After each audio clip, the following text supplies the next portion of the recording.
Cleveland, Ohio, 1839. John Davison Rockefeller is born into a humble family. His father William travels for work, while his mother Eliza teaches strict discipline and strong moral values. From a young age, John shows a remarkable talent for numbers and observation. While other children play, he keeps notebooks, tracking transactions and testing small investments.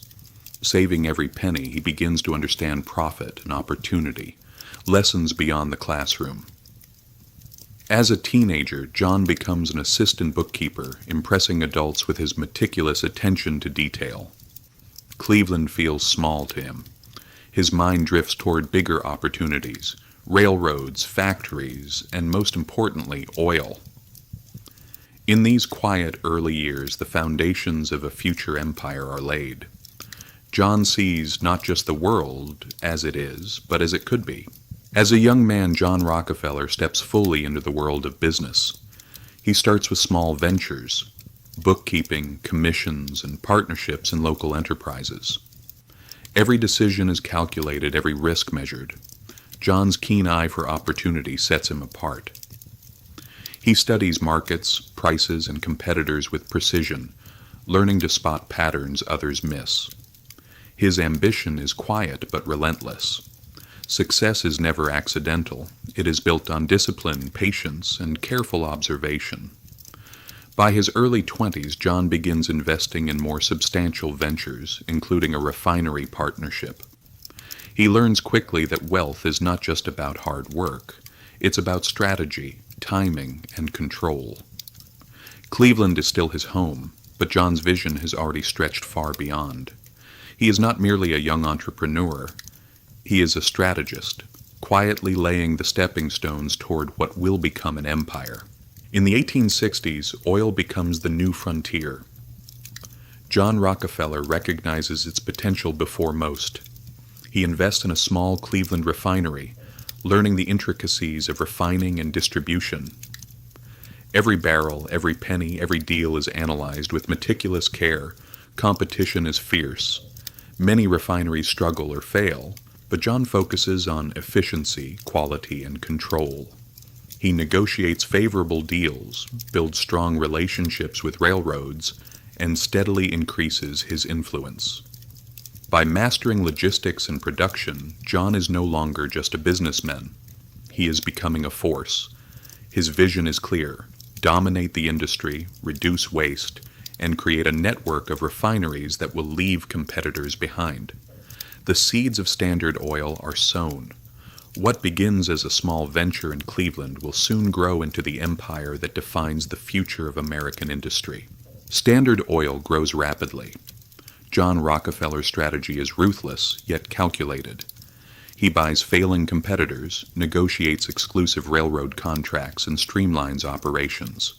Efficiency becomes his weapon, innovation his shield. Critics call it a monopoly. John calls it survival. The empire expands beyond Cleveland, reaching new cities, markets, and eventually the entire United States. His attention to detail is legendary. Every refinery, shipment, and ledger meticulously accounted for. By the 1880s, Standard Oil controls nearly 90% of the American oil industry. John Rockefeller is no longer just a businessman. He is a symbol of industrial power. His methods inspire awe, fear, and resentment. The monopoly debate begins, but for John, success is measured not by popularity, but by influence, control, and the sheer scale of achievement.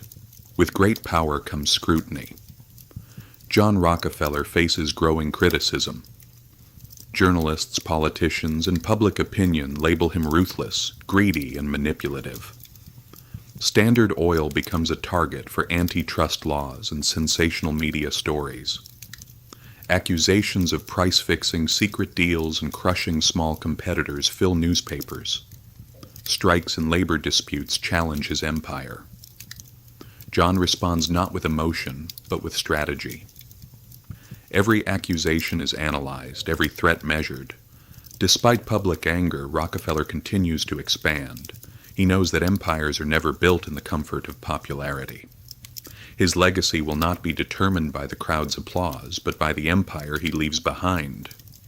The man behind the headlines remains calculated, disciplined, and focused.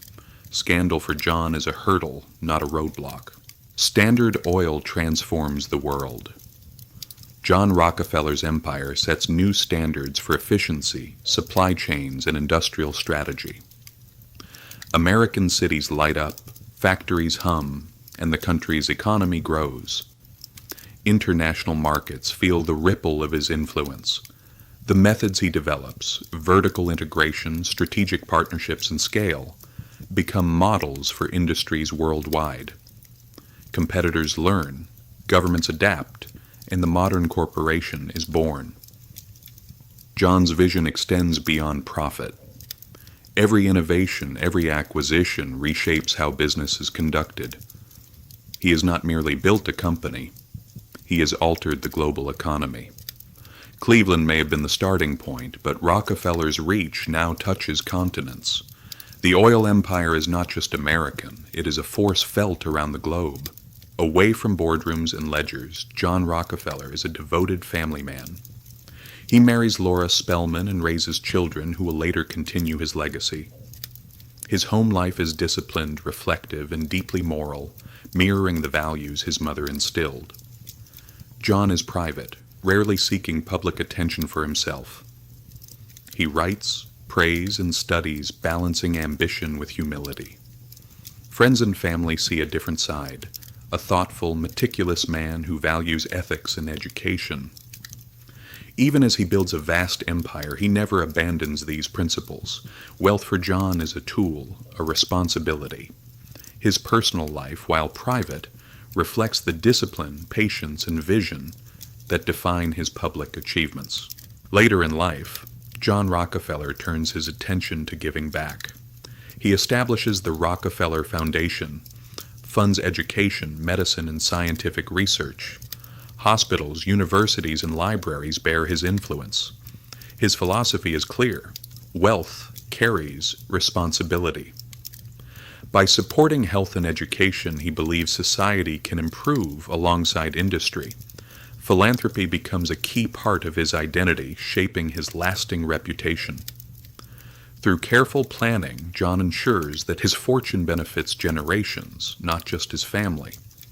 His contributions set the standard for modern philanthropy, influencing billionaires and organizations for decades to come. Even in philanthropy, criticism follows. Many question whether his wealth came at too high a social cost. Monopolistic practices, worker conditions, and market control provoke debate. John responds pragmatically. He believes that efficiency and innovation ultimately benefit society, even if methods are harsh. Ethics, to him, is a balance of outcomes versus means, a calculated approach. Historians will argue endlessly about his legacy. Was he ruthless or visionary? Both. His story challenges the world to consider the cost of progress and the moral responsibilities of immense power. John D. Rockefeller dies in 1937, leaving an empire and a complex legacy. Standard Oil has shaped modern business, philanthropy, and the very structure of industry. He is remembered as both a titan of capitalism and a man of vision. His strategies, successes, and controversies continue to influence business leaders worldwide. More than wealth, Rockefeller leaves a blueprint. Discipline, patience, and strategy can transform a single person's vision into global impact. The story of the boy from Cleveland becomes the story of industrial America itself, a tale of ambition, innovation, and the enduring power of ideas.